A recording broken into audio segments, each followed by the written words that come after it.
Pak Habib Abdul Qadir Ba'abduh ini paling banyak cerita khurafat-nya. Kali ini teman-teman terkait Kota Tarim, beliau mengatakan orang-orang di Kota Tarim sana nggak ada yang menggunakan sandal. Saking ya memuliakan debu-debu tanah-tanah yang ada di Kota Tarim. Saking wanginya katanya tanah-tanah yang ada di Kota Tarim. Nggak ada yang pakai sendal mereka jalan di Kota Tarim. Ta'adduban. Jika aku ziarah ke Kota Tarim, aku temukan debu tanah yang ada di Kota Tarim menghembuskan bau wewangian yang sangat harum. Assalamualaikum warahmatullahi wabarakatuh. Bertemu lagi di channel Nasrul Sunnah. Oke, sudah siap teman-teman. Kita akan bongkar lagi kebohongan cerita-cerita para Habib Ba'alawi ini.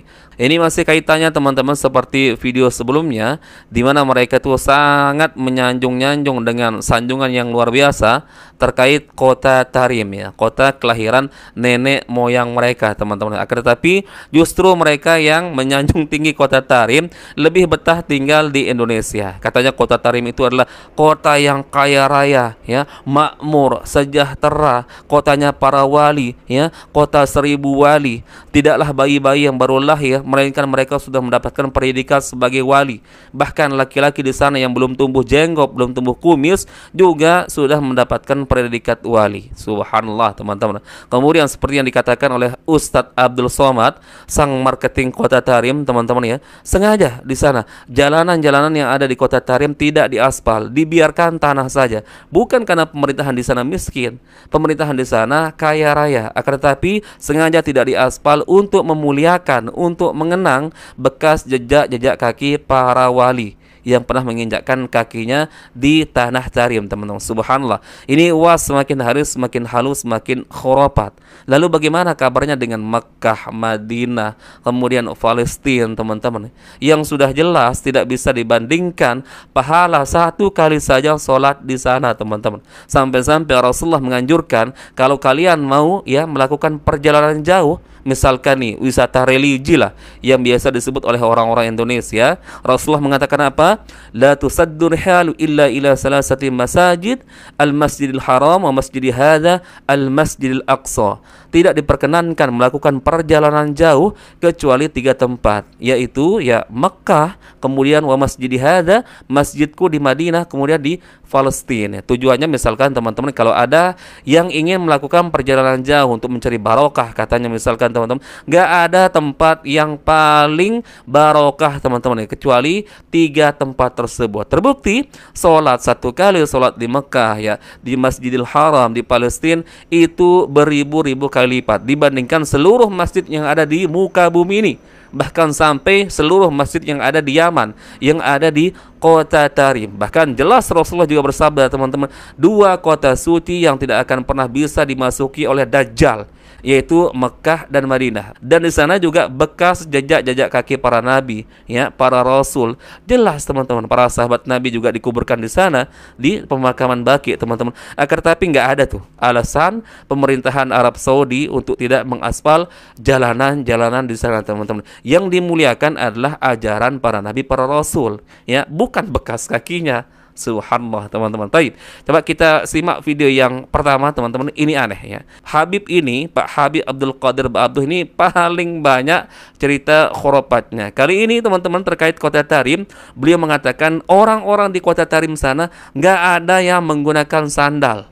Satu pun nggak ada teman-teman ya. Saking ya memuliakan debu-debu tanah-tanah yang ada di Kota Tarim. Saking wanginya katanya tanah-tanah yang ada di Kota Tarim. Coba kita simak video yang pertama teman-teman.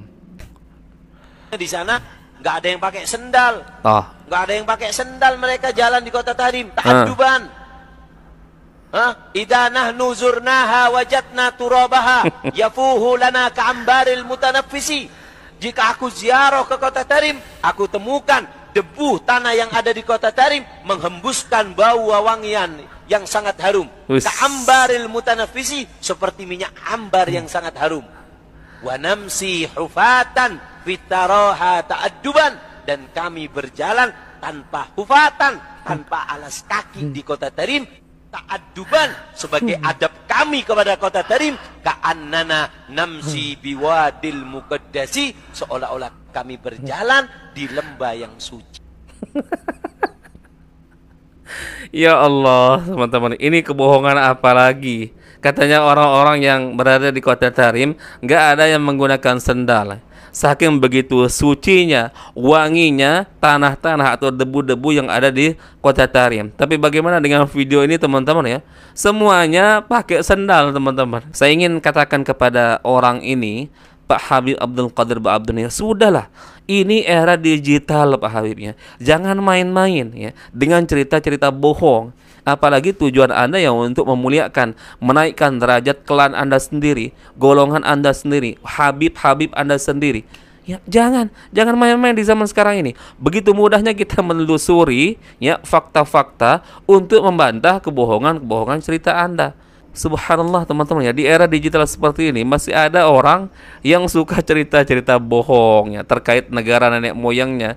Ini kan sangat mudah sekali, teman-teman ya, untuk kita telusuri. Apa yang nggak bisa, teman-teman ya? Cukup internet sekarang ya bisa membongkar semua kebohongan cerita-cerita siapapun, termasuk mereka Habib-Habib ini, teman-teman. Subhanallah. Tobat Bib, tobat ya. Kalau Anda begitu mencintai kota Tarim, memuliakan kota Tarim, saya persilahkan. Kami persilahkan ya. Pintu gerbang Indonesia ya terbuka lebar ya. Pesawat-pesawat masih ngantri ya. Tinggal beli tiket. Ya Allah, Anda ini menyanjung-nyanjung kota Tarim, tapi justru Anda betah tinggal di Indonesia. Apa yang Anda takutkan untuk pulang ke kota Tarim? Ya, pulang.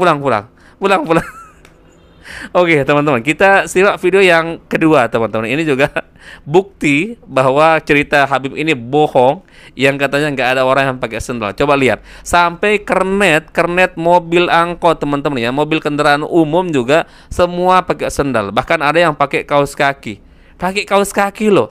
Subhanallah, mungkin saking panasnya. Coba kita simak dulu.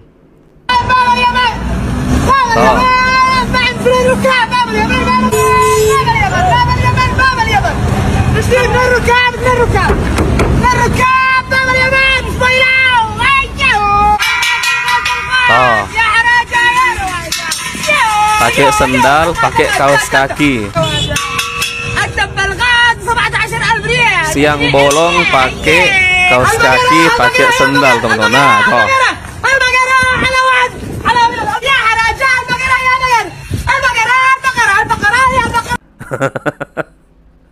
Sekali lagi, teman-teman ya. Sekali kita ulangi, coba ya.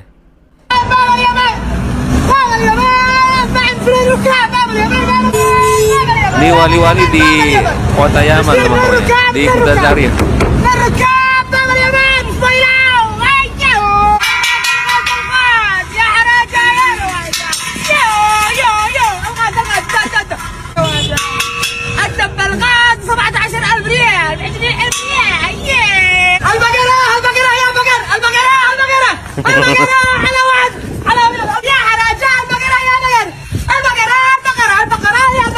Toh, teman-teman, mau bukti apa lagi ya? Ini sudah jelas ya, terbantahkan cerita-cerita bohong dari para Habib-Habib ini. Bayangkan, teman-teman ya, di era digital seperti ini masih seenaknya cerita-cerita bohong, teman-teman.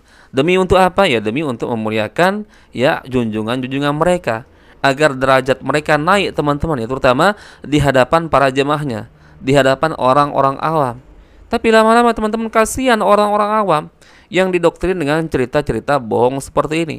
Ya, secara otomatis orang awam yang termakan dengan cerita-cerita seperti ini menganggap bahwa kota Tarim ya Yaman itu betul-betul adalah negeri yang super luar biasa, bahkan melebihi kota Mekah, Madinah, Palestina, yang sama sekali belum pernah kita mendengarkan cerita-cerita seperti itu, teman-teman ya. Apa Anda ini pura-pura nggak tahu tentang kemuliaan kota suci Mekah ya, Madinah, kemudian Palestina, yang jelas-jelas itu keluar dari lisan Rasulullah Sallallahu Alaihi Wasallam. Dua kota yang tidak akan pernah bisa dimasuki oleh Dajjal. Berarti semua kota selain Mekah dan Madinah bisa dimasuki Dajjal, tak terkecuali Yaman, Tarim, Hadramaut. semua akan dimasuki Dajjal, teman-teman. Itu menunjukkan bahwa kota Makkah, Madinah ini tak terkalahkan dibandingkan dengan negeri-negeri yang lain di seluruh penjuru bumi. Orang bergantian terus, teman-teman ya, dari seluruh penjuru bumi yang datang ke Makkah, Madinah